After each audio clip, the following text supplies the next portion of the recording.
These are going to be sentences pulled from the chapter 52 WG All, going at 80 words per minute. Ready? Begin. When did Martinez and Costello go to the police department?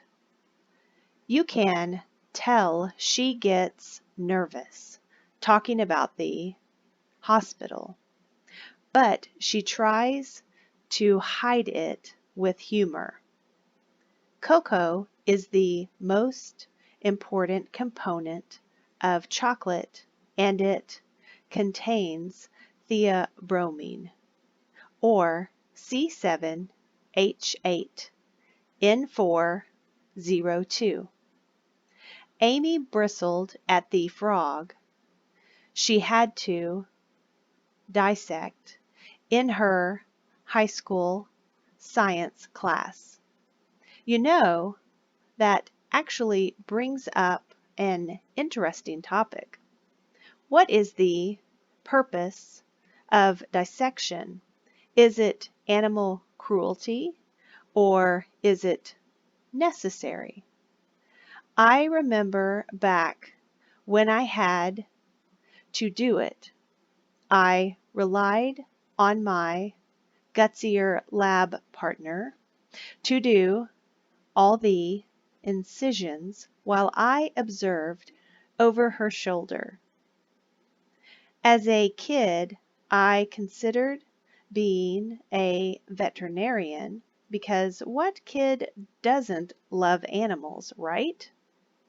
I mean, maybe a sociopath or a psychopath. I can never remember the difference between the two.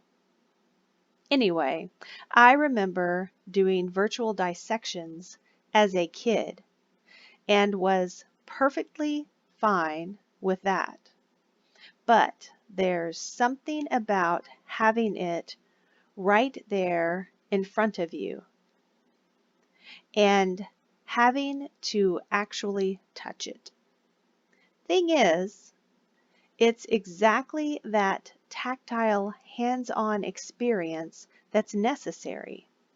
You can't exactly perform surgery by dragging a finger across a screen.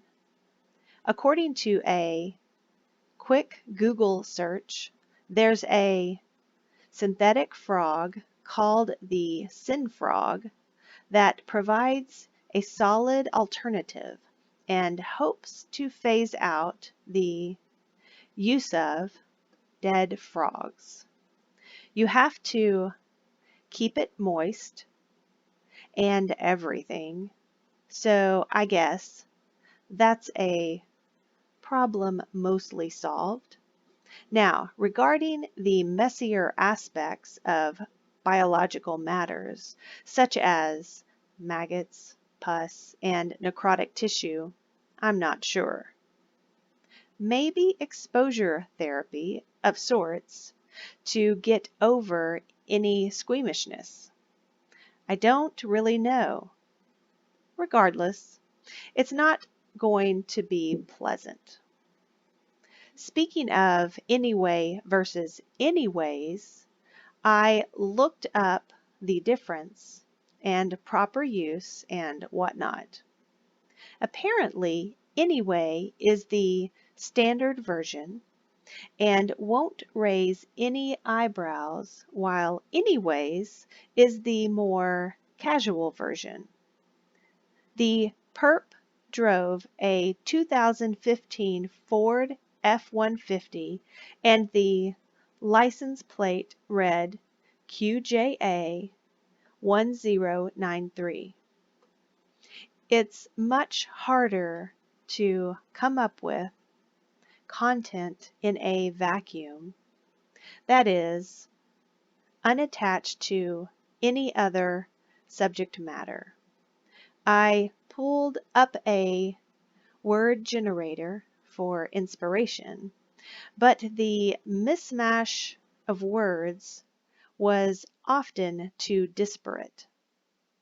With the first set of words that came up, my mind tried to piece together a somewhat cohesive narrative about restoring a tradition of finding a blue shell and yelling into it to alleviate sadness, but it got so nonsensical that any further attempts felt a little foolish, even though they were probably fine.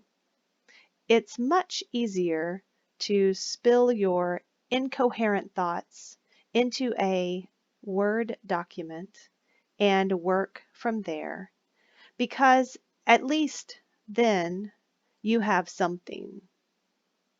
Everything is words. Everything is content.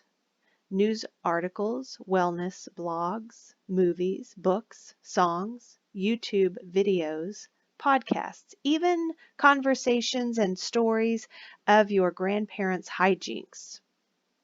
Speaking of hijinks, is it one word or two words? I've always seen it as one word, like HIJINKS,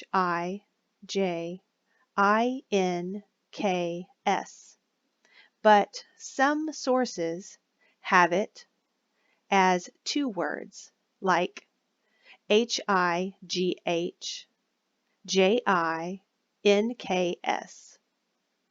Personally and stylistically, I prefer one word.